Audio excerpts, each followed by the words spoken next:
We also have to understand that things are different, right? Yeah, that's Theo. My kids wake up, I mean, and literally it's, can I play on the iPad? Can I play on the iTouch? Can I blah, blah, blah, blah, blah? Can I break Daddy's devices? No, Daddy does a good enough job of doing that on his own. Just out of curiosity, I'm curious. How many of your schools ban cell phones? Wow, really? I was kind of hoping that that wouldn't be the case. Here's a thought experiment for you. At dismissal tomorrow, stand outside, face the doorway. What do you think you will see? You will see the kids pulling their backpacks, pockets, knapsacks, anything, the devices that you have banned for 8 hours. It is as if you are denying them the very oxygen they breathe. Now, the fact of the matter is they're texting the person standing next to them, which I don't understand, except that I do it on Twitter all the time, so maybe I do. But here's the other thing. How many of your schools ban cell phones for teachers? 1. How many of you would allow your administrator to take your cell phone from you? Here's the other thing. How many of you think the cell phone ban is working? How many of you think the kids aren't bringing them to school? So if for no other reason, here's the reason I think that schools shouldn't ban cell phones. It's not working. And the lesson we are teaching is skirt the rules. That's a bad lesson. That sends kids a message of, don't really pay attention to this, just get around it. To me, and this is what we do at SLA, we let kids have cell phones. We make sure we tell parents if they get stolen, there's nothing we can do about it, because cell phones, like, disappear. And I think that's half the reason why schools ban them, is so they can say to parents, it's not my fault, we told them not to have them. See? But we say to kids, use them wisely. Use them responsibly. Every teacher in our building knows that if you see this, it means texting. How hard is that? But we also know that if a kid catches our eye in the middle of the class and goes like this, that it's really, really important and they can step outside and take a call and come back. I'm not going to be offended if that happens to any of you today. Now, if you take 7, I might be a little upset. But that's true with kids too. And that's a conversation we can have. Think about what would happen if we actually taught the kids how to use these tools well.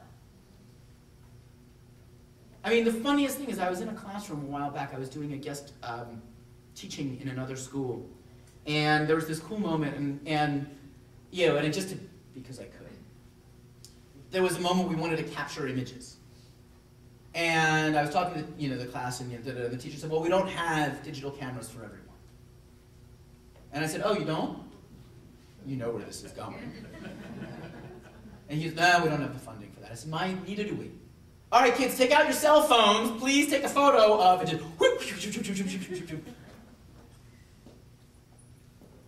That's another reason we kill ourselves with that.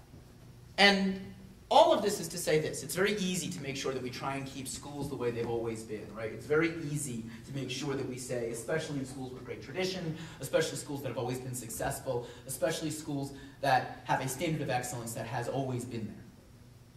But the problem is that, as Toffler says, illiteracy is not necessarily reading and writing. It is that too. But it is learning and unlearning. And to prove that point, that photo is from the Slide Rule Museum. Who in the room will cop to being old enough to have learned math from a slide rule? When was the last time you used one? I am convinced that last teacher in America who taught with the slide rule, the one, you can all get that picture of her in your head. You can have it from me when I retire, And I am willing to bet she was awesome. She was an amazing math teacher using a slide rule. And that's part of the problem. What stopped her from realizing that the slide rule was no longer teaching math the way it needed to be taught was that she was good at it. It was her ego involved. It was her investment in what made her good as a teacher. Right? How many people recognize what that is? So this is my ego moment. I started teaching in the early 1990s. Yes, you can, and I did stuff before teaching. I'm not that young. And I was in the tech world before that and developed web pages and did all this stuff. And I was teaching English, and I was teaching kids doing in the mid-1990s, I was doing cyber mentoring. Teaching kids how to post their English essays online, pairing them up with writers and people I knew who could critique their essays, and getting kids much more feedback than they could have gotten with one teacher trying to desperately rough draft, 120 essays. Amazing program, worked brilliantly well. I got to go speak on it. It was the first time people, again, big ego thing. I'm a young teacher going to conferences presenting on this stuff. And then the web publishing revolution hit. And it became easy to publish with a click. Right? The first thing you could do, Dreamweaver, the HTML writers, Microsoft Word suddenly could publish a document as a web page, eventually blogging, blah, blah, blah, blah, blah. And I missed the wave for a couple of years. Because teaching kids, every kid HTML was important. Every kid had to know how to do this. No, they didn't. I just was good at it, so I liked teaching it, and it made me better than the person down the hall. Ego. And it missed the point. The point was to get kids publishing. The point was to get kids feedback on their writing that they couldn't have gotten any otherwise. If you want to teach kids HTML, start a web design class. Go nuts. But I was unwilling to unlearn and relearn. And one of the challenges I have for you today in your classrooms, think about this. What is your sacred cow? What is the thing that you're good at?